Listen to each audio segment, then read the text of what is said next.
Ուկրաինայում պատերազմը դադարեցնելու շուրջ Ամերիկայի Միացյալ Նահանգների, Ռուսաստանի եւ Ուկրաինայի միջև բանակցությունների հաջորդ փուլը կկայանա Ժնևում փետրվարի 17-ին եւ 18-ին։ Այս մասին հայտարարել է Կրեմլի խոսնակ Դմիտրի Պեսկովը։ Նախորդ երկու փուլերը տեղի էին ունեցել Աբու Դաբիում։ Ռուսական պատվիրակությունը կգլխավորի նախագահի օգնական Վլադիմիր Մեդինսկին, ով անցյալ գարնանը ղեկավարել էր նաեւ Ստամբուլի բանակցությունները։ Ավելի վաղ ռուսական կողմը ներկայացնում էր Իգոր Կոստյուկովը։ Ուկրաինական պատվիրակությունը կրկին կգլխավորի Ռուստեմ Ումերովը։ Կիևը հաստատել է իր մասնակցությունը։ Բանակցությունների օրակարգում շարունակվում է մնալ ամենաբարդ հարցը՝ տարածքային զիջումները։ Նախորդ փուլից հետո կողմերն իրականացրել էին գերիների փոխանակում։ Վերջին 5 ամսվա ընթացքում առաջին անգամ։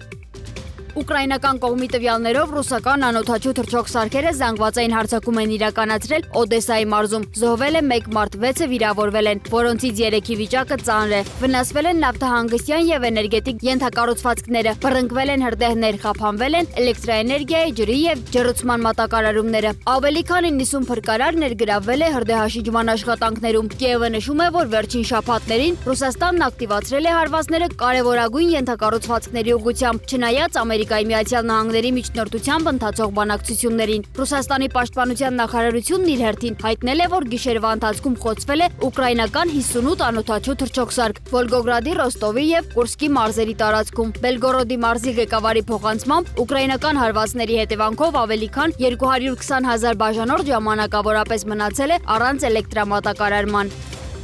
Գերմանիայի դաշնային կանցլեր Ֆրիդրիխ Մերցը Մյունխենի անվտանգության միջազգային համաժողովի բացման իր ելույթում հայտարարել է, որ Եվրոպայի եւ Միացյալ Նահանգների միջև ձևավորվել է անջրպետ եւ լուրջ պառակտում։ Նա կոչ է արել Վաշինգտոնին ձեռնարկել քայլեր անդրատլանտյան հարաբերությունները վերականգնելու ուղղությամբ։ Մերցի խոսքով մեծ տերությունների մրցակցության ներկայ նույնիսկ Միացյալ Նահանգները բավարար ուժ չունի միայնակ գործելու համար, ուստի անհրաժեշտ է ամրապնդել գործակցությունը եվրոպացի գործընկերների հետ։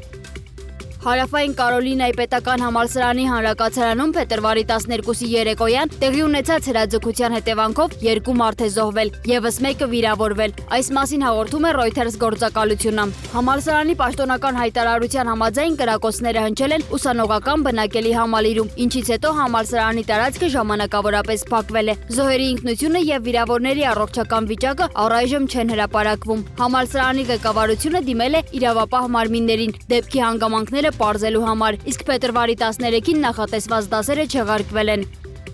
Գրենլանդիայի շուրջ զարգացումները կդառնան Մյունխենում մեկնարկող անվտանգության միջազգային համաժողովի օրակարգային հարցերից մեկը։ Այս մասին հայտարարել է Դանիայի վարչապետ Մեթե Ֆրեդրիքսենը։ Նրա խոսքով Գրենլանդիայի թեման ինքը նախատեսում է քննարկել Մյունխեն ժամանող Ամերիկայի Միացյալ Նահանգների պետքարտուղար Մարկո Ռուբիոյի հետ։ Reuters-ի փոխանցմամբ բանակցություններին կմասնակցի նաև Գրենլանդիայի վարչապետը։ Լրագրողների հետ զրույցում Ֆրեդրիքսենը նշել է, որ Կոպենհագենը Գրենլանդիայի հարցում ակնկալում է համաեվրոպական աջակցություն ընդգծելով Եվրոպան պետք է կարողանա պաշտպանել ինքն իրեն։